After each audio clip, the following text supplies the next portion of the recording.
So welcome everybody to today's Digital Futures workshop. My name is Johannes Bauer. I'm currently the director of the Quello Center for Media and Information Policy at Michigan State University. And it is my great pleasure today to welcome two experts on cybersecurity who have worked for a number of years on capacity building in the field of cybersecurity. Both turn out to be colleagues of ours here.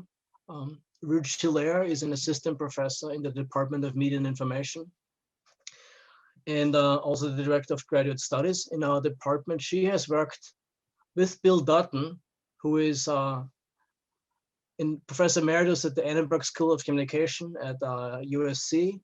He's also the founding director of the Oxford Internet Institute, still affiliated with Oxford University. And Bill also happened to direct the Quello Center for 4 years. Until recently, until he left MSU and went back to the United Kingdom. Both of them have worked on an internationally comparative project on cybersecurity capacity building. And there's none better than the two of them to share the results with us from a multidisciplinary perspective. So welcome, Ruth, welcome, Bill. The floor is yours. Thank you, Johannes. Okay, I'm going to talk about the project we're on at the Global Cybersecurity Capacity Center. And to give you some context, and then the main presentation I think will be Ruth's, which she'll give you an example of some of the research we're doing based upon the field work. I should add to Johannes's introduction that I'm really not. I have not been an expert in cybersecurity. My main focus has been internet studies, but I surmise that the future of internet studies is really precarious unless we deal with some of the security issues. And I realize that I have to understand this. And even before I went to MSU to join the Quello Center, I was working on this project, the Global Cybersecurity Capacity Center. It's the principal there is Sadie Creese, a computer scientist, and I'm one of the social scientists involved, probably the only social scientist involved to try to bring in social cultural aspects to security. And I'll give you just a brief overview of that, of the center. We think it's one of the leading centers in capacity building. What in the world is capacity building? The basic idea is that most cybersecurity in the past has been dealt with sort of after the fact, sort of the whack-a-mole kind of approach to cybersecurity. You have a problem and you try to fix it. The more recent approaches have been trying to build resilience in organizations and individuals to respond to breaches of security. The idea that you can't prevent things from happening, but you can get into a better situation, have a capacity to respond, recover, prevent other things from happening. Just like having a backup hard drive, for example, if you lose your access to your computer. So the idea of moving nations in terms of approaching capacity building was a relatively new idea about a decade ago, and the work in this area has been progressing. The project does two things. One, we're a research center, but we also work with individual nations to try to assess their capacity in cybersecurity. And essentially, we're multidisciplinary. The idea being that early approaches to cybersecurity used to be focused on the technology, and it was always a center in the computer science department that focused on the technical aspects of security. And increasingly, with billions of internet users interacting with the internet all 24/7, the idea that any approach to security that doesn't consider users and all the various actors and stakeholders involved in using and designing and producing content for this network of networks will be inadequate. So we're trying to deal with all the various dimensions of cybersecurity. We're based in Oxford. We're part of the Oxford Martin School, which is a very interdisciplinary outfit that helped support some of the early work. We're in a partnership with different departments. I first joined when I was still professor of internet studies at the Oxford Internet Institute. I'm now a fellow at the OII, but we have people from a variety of departments involved with the center. And then in the last couple of years, we've also branched out that we have we're trying to develop a constellation of centers, because we do assessments of capacity in cybersecurity in different nations around the world. We thought we must have a much more of a constellation of centers worldwide, more of a network of networks of centers. So we have a Oceania Center, a cybersecurity capacity center in Southern Africa. And also we're working on probably developing a center in East Asia as well. And some of the regional assessments are done by these centers, and our aim is very ambitious to get a global understanding of cybersecurity capacity that's anchored in these national studies. But then we can aggregate that data to regional and other levels of analysis to enhance the value of computing in all of these countries. We have an incredible range of strategic and implementation partners.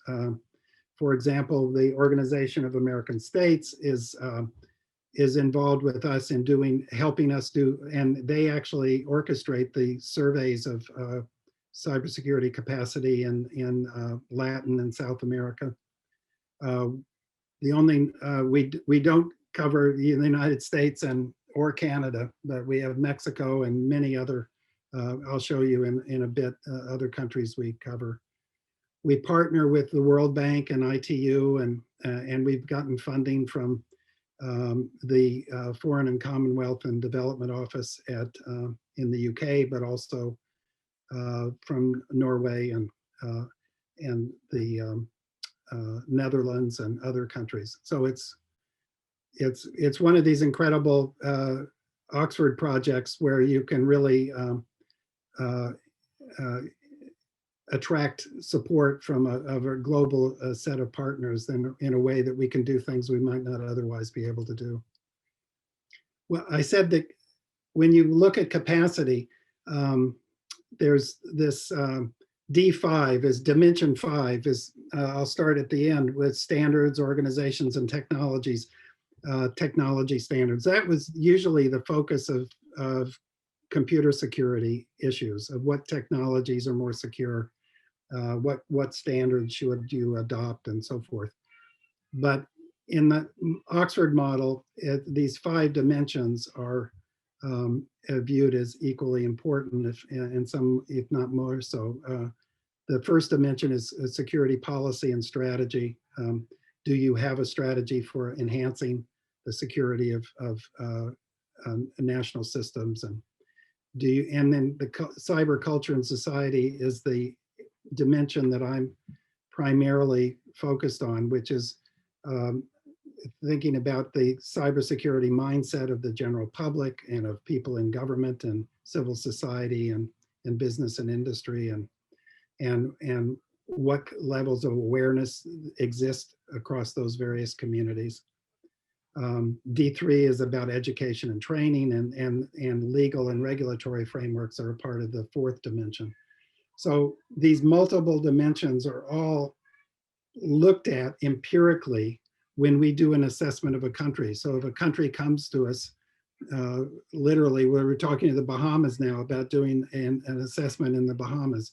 Unfortunately, none of us can go, but we'll probably do that one online, and it makes no sense whatsoever. But anyway, we're given the current circumstances, we understand it. But in each dimension, say um,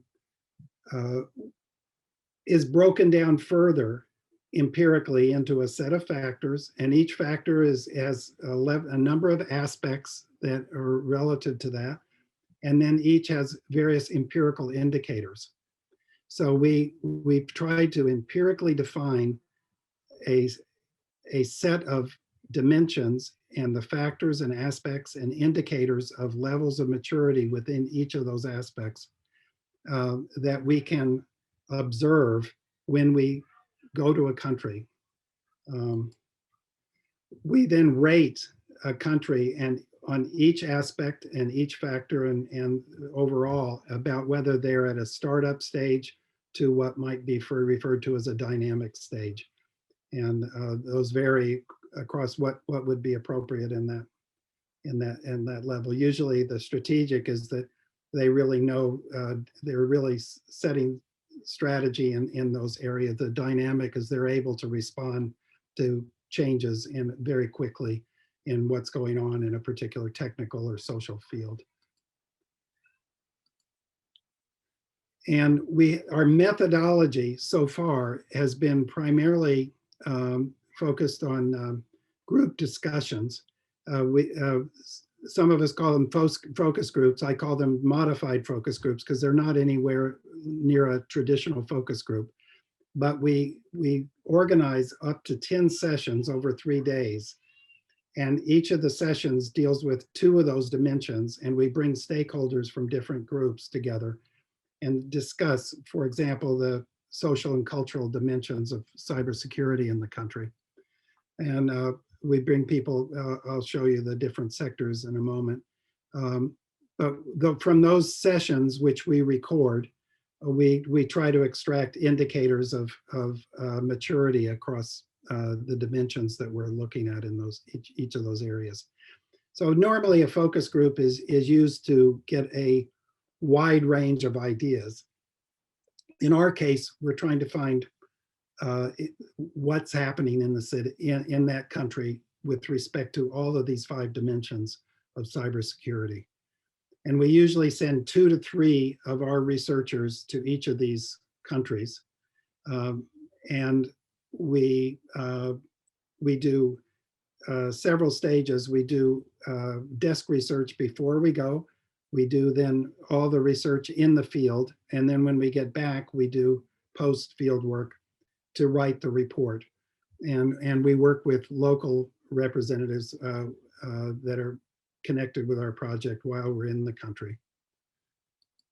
The people we bring in these focus groups are from these different stakeholder clusters. So we bring people from academia and civil society, but also from criminal justice and the cybersecurity emergency response teams are very critical in all of these countries. And we bring people who work in those emergency response teams, but also in critical infrastructures or and also people in government and politicians such as legislators. And we also involve some people from the defense and intelligence communities. So it's a real wide range of people that we talk to and interview, and to gain some sense of indications of maturity across each sector. So what it yields is within each dimension across all these factors, we can see the levels. You can see that kind of chart where there's some areas which are higher or lower in levels of maturity. And Ruth will show you some of the data on those in those respects. So we know the maturity of each factor, and we know we think that the self-assessment points out needs and next steps. So we think it has an important awareness raising function if a country sees itself low. I was worried about focus groups because, and much of the review, I'm probably one of the ones worried most about the methodological approach. And I was very worried that people will want to look good, but actually in all the countries I visited and when in debriefing people, they are not really that concerned about problems that are uncovered from the assessments. And in fact, they create a rationale and backup for funding of initiatives that are required in each country.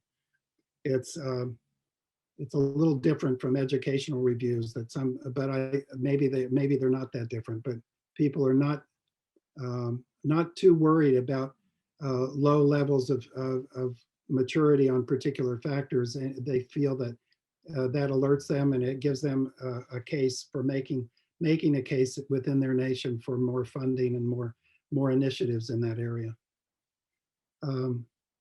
To date, we have over 80 countries now, and 85 nations have been reviewed based upon the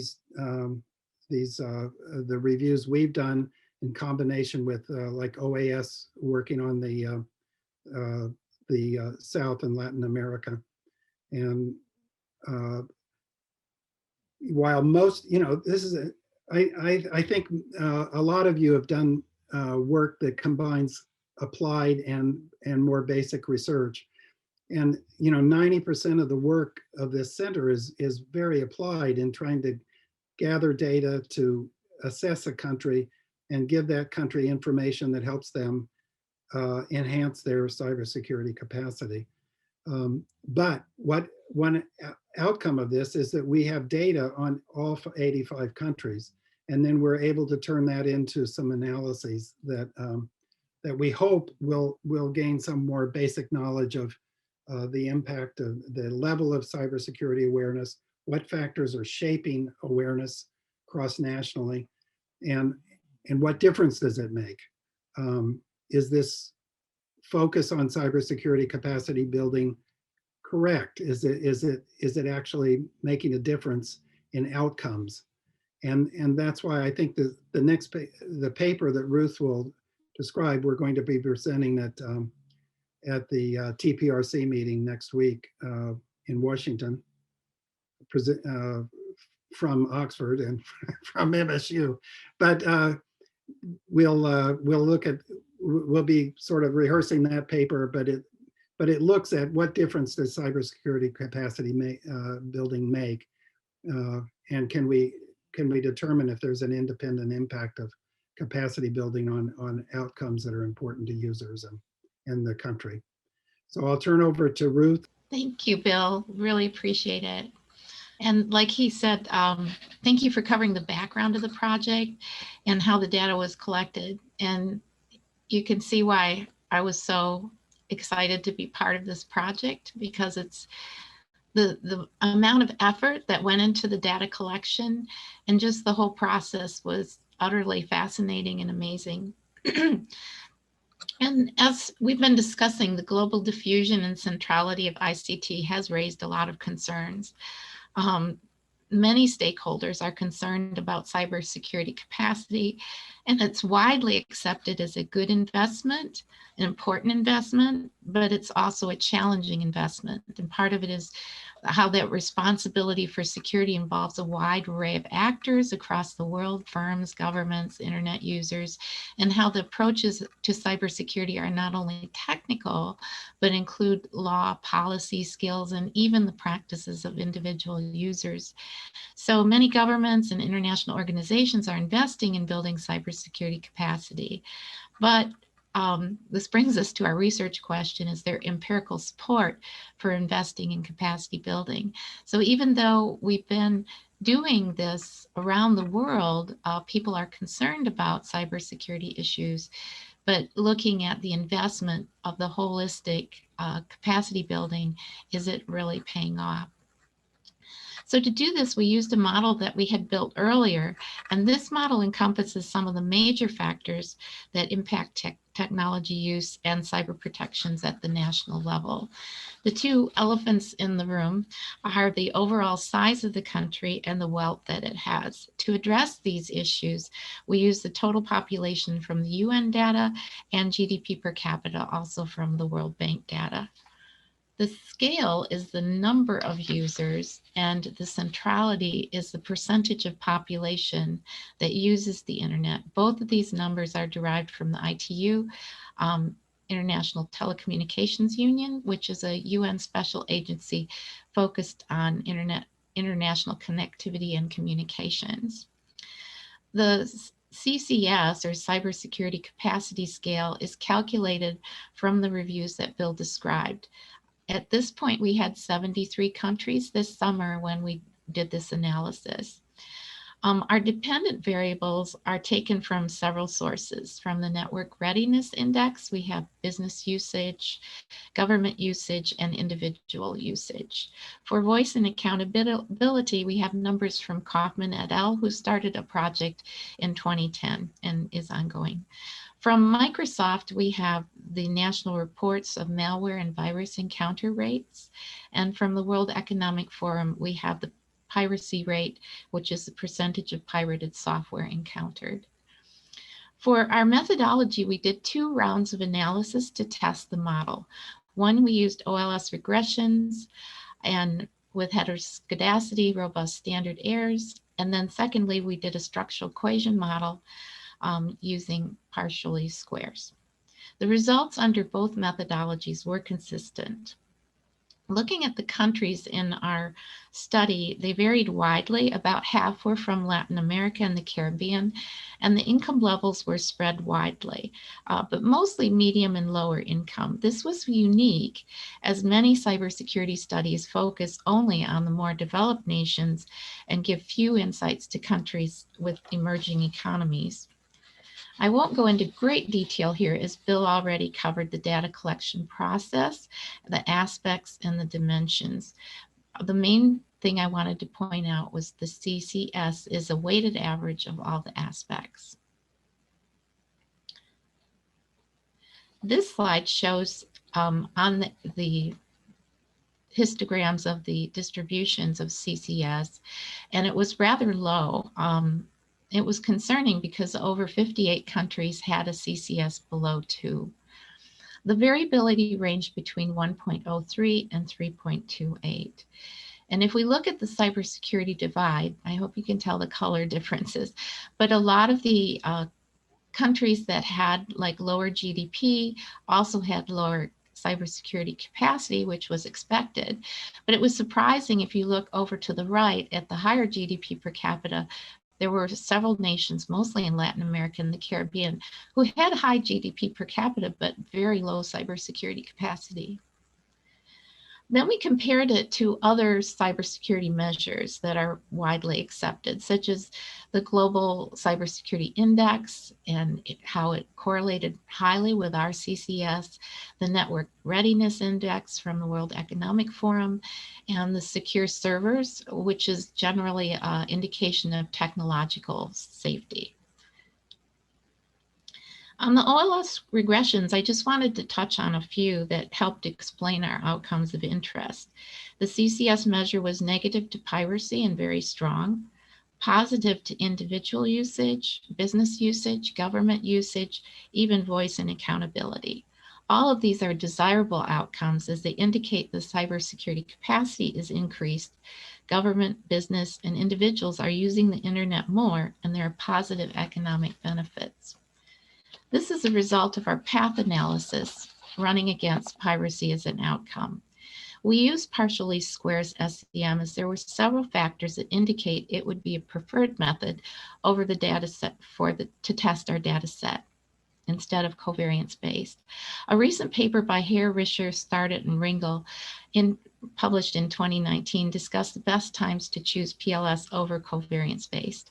Many of these considerations were present in this analysis, such as when the analysis is concerned with testing a theoretical framework from a predictive perspective, when the structural model is complex and includes many constructs, indicators, and relationships, and when distribution issues are concerned, such as the lack of normality. Thus, we chose PLS. And there are a few paths of interest I would really like to highlight.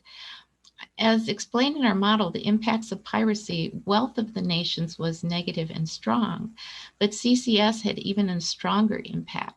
So the laws and policies put in place to increase capacity decreased piracy. And piracy in software is an issue for security because pirated software often doesn't receive updates and is often filled with malware, increasing instability of systems. And in looking at the Microsoft encounter rate that the threats individuals face when they log on, this is the percentage of Microsoft security products that report malware encounters. These range widely. Some countries such as Pakistan and Vietnam, the rate is 49%, while Japan is only 6%. The main factor in reducing these threats we found is the centrality of internet use. The higher the percentage of population that uses the internet, the lower the encounter rate. The variance on the other constructs were quite high, thus we didn't see significant impacts. The use factors were of great interest, as that's where the economic returns are seen in cybersecurity investment. Wealth, of course, has a significant and strong impact. However, CCS had a stronger impact on these factors than just wealth alone. CCS was also positive for a feeling of voice and freedom to speak. However, in this case, the data indicates that wealth was having more of an impact on CCS sense of voice. Overall, most of the nations in the sample are in the early phases of capacity building, and capacity is shaped by the scale and diffusion of the internet along with the wealth of nations. And what I found was national choices on building capacity have implications for end user problems, citizens' perception of freedom, as well as the vitality of ICT adoption and usage. So to me, this was exciting to see empirical support that there is a return on investment for cybersecurity capacity. And probably most importantly, that cybersecurity capacity needs to be prioritized in the political agenda to address the cybersecurity global gap. So thank you.